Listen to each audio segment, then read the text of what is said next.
pagdating na lang ni Ate Sarah, mag-usap kayo. Kasi, andun siya sa labas na malengke. Pero sana pagdating niya, huwag kang magalit. Nasaan yung lahat ng pinapadala ko? Ha? Walang nagbago dito, oh.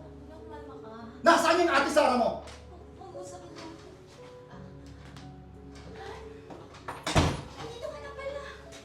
Pasensya ka na, nakalengke kasi ako. Yeah. Ano nangyayari dito sa bahay, ha? Bakit wala nagbago? Nasaan yung pera pinapadala ko? Niluloko mo ba ako? Yeah, please. Huwag mo akong bulahin, Sarah! Ilang taon ako nagpakahirap sa abroad para makapagpadala ng pera dito!